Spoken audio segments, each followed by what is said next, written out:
ओम गंग गणपते नमो नमः।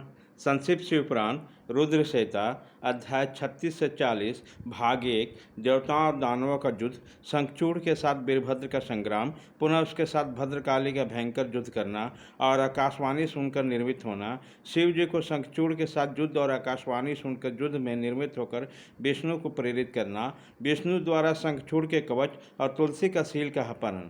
फिर रुद्र के हाथों द्वारा त्रिशूल द्वारा शंखचूड़ का वध और शंख की उत्पत्ति का कथन।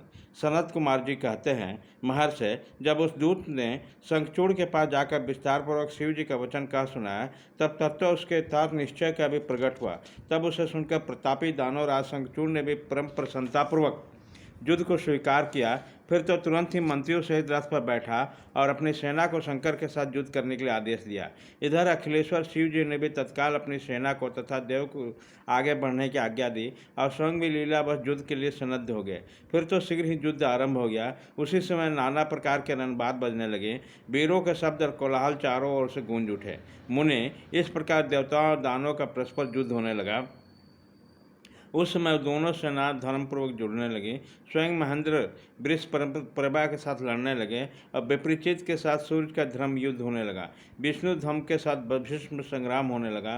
कालसुर से काल, गोकर्ण से अग्नि, कालकेय से कुबेर, मय से विश्वकर्मा, भयंकर से मृत्यु, संहार से जम, कालिंबिके से वरुण, चंचल से वायु, घटपृष्ठ से वृद्ध, रक्तास से संचर, रत्नार से जयंत, वर्चासनों से वसुगन, दोनों दीप्तमानों से दोनों अश्विनी कुमार, धूम्रमत से नलकुबर, धुरंधर से धर्म, गणकाश से मंगल, शोभाकर से वैष्णवर, पिपिट से मनमत, गोकामुख, चूर्ण, खड़ग, धूम्र, सहल, प्रतापी विश्व, पलाश नामक असुरों से 12 आदित्य धर्मपूर्वक लोहा लेने लगे। इस प्रकार शिव की सहायता के लिए अमरों का असुरों के साथ युद्ध होने लगा। 11 महारुद्र महान बल पराक्रम से संपन्न 11 भयंकर असुर वीरों से भिड़ गए। उग्र और चंड आदि के साथ महामणि, राहु के साथ चंद्रमा और शुक्राचार्य के साथ बृहस्पति धर्म युद्ध करने लगे।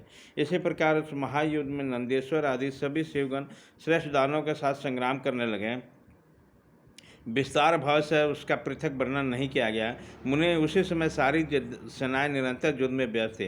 असंभु कात्यासुत के साथ बट वृक्ष के साथ विराजमान थे। उधर शंखचूर्ण में रत्नाभरणों से विभूषित होकर करोड़ों दानों के साथ रमणीय रत्न सिंहासन पर बैठा था। फिर देवताओं तथा असुरों से में चिरकाल तक अत्यंत भयंकर युद्ध होता रहा। तदनंतर शंखचूड़ भी आकर उस भीष्म संग्राम में जुट गया। इसी बीच महाबली वीरभद्र समर भूमि में बलशाली शंखचूड़ से जा भिड़े। उस युद्ध में दानव राज जिन जिन अस्त्रों को वर्षा करता, उनको वीरभद्र खेल खेल में अपने बाणों से काट डालते। व्यास जी उसी समय देवी भद्रकाली ने समर भूमि में जाकर बड़ा भयंकर सिंहनाद किया। उसके इस शब्द को सुनकर सभी दानव मूर्छित हो गए। उसी से भी देवी ने बारंबार अट्ठास किया और मधुपान करके रण के मुहाने पर नृत्य करने लगे। उसके साथ ही उग्र दृष्टा, उग्र डंडा और कौटुवी ने भी मधुपान किया और अन्याय देवियों ने भी खूब मधु पीकर युद्ध स्थल में नाचना आरंभ किया। उसी समय शिवगणों तथा देवों के दल के साथ महान कोलाहल मच गया। सारा असुर समुदाय बहुत प्रकार से गर्जना करता हुआ हर्षमग्न हो गए। तदंतर काली ने शंखचूड़ के ऊपर प्रलयकालीन अग्नि की शिखा समान उद्दीप्त आग ने शास्त्र चलाया, परंतु दोनों राज ने वैष्णव शवास्त्र से उसे शीघ्र शांत कर दिया। तब देवी भद्रकाली ने उस पर नारायण अस्त्र का प्रयोग किया। वह शस्त्र दानव शत्रु को देखकर बढ़ने लगा। तब प्रलय अग्नि की ज्वाला के समान उद्दीप्त होते देखकर नारायण शास्त्र को देखकर शंखचूड़ दंड की भांति भूमि पर लेट गया और बारंबार प्रणाम करने लगा। तब उस दानव को नम्र हुआ देखकर वह अस्त्र निर्मित हो गया। तत्पश्चात देवी ने उस पर मंत्रपूर्वक ब्रह्मास्त्र छोड़ा। वह अस्त्र को प्रज्वलित होता हुआ देखकर दानवराज ने भूमि पर खड़े होकर उसे प्रणाम किया और ब्रह्मास्त्र से ही उसका निवारण कर दिया। तदंतर वह दानवराज कुपित हो उठा और वेगपूर्वक अपने धनुष को खींचकर देवी के ऊपर मंत्र पाठ करते हुए दिव्यास्त्रों की वर्षा करने लगे। भद्रकाली समर भूमि में अपने विस्तृत मुख को फैलाकर उन अस्त्रों को निगल गई और अट्ठासपूर्वक गर्जना करने लगी, जिससे दानव भयभीत हो गए। तब शंखचूड़ ने काली के ऊपर 100 योजन लंबी शक्ति से वार किया, परंतु देवी ने दिव्यास्त्र समूह से उसके 100 टुकड़े कर दिए। यूं दोनों में चिरकाल तक युद्ध होता रहा और सभी देवता और दानव दर्शक बनकर उसे देखते रहे। अंत में देवी ने महान कोप व्यास उसके वेगपूर्वक मुष्टि प्रहार किया। उसकी चोट से वो दानवराज चक्कर काटने लगा और उसी क्षण मूर्छित हो गया। फिर क्षण भर में उसकी चेतना लौट आई और वो उठ खड़ा हुआ। परंतु उस प्रतापी ने मातृबुद्धि होने के कारण देवी के साथ बाहर युद्ध नहीं किया। तब देवी ने उस दानव को पकड़कर उसे बारंबार घुमाया और बड़े क्रोध से वेगपूर्वक ऊपर को उछाल दिया।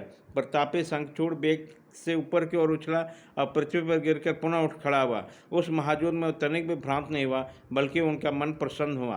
तत्पश्चात वह भद्रकाली को प्रणाम करके बहुमूल्य रत्नों द्वारा निर्मित अपने परम मनोहर विमान पर जा बैठा। इधर कालिका को भूख से बेवल होकर दानों का रक्त पान करने लगे। इसी अवसर पर वहाँ यूँ आकाशवाणी हुई, ईश्वरी, अभी रणभूमि में सिंहनाद करने वाले 1.5 लाख दानंदर और बचे हैं। ये बड़े उद्यत हैं, अतः तुम इन्हें अपना आहार बना लो।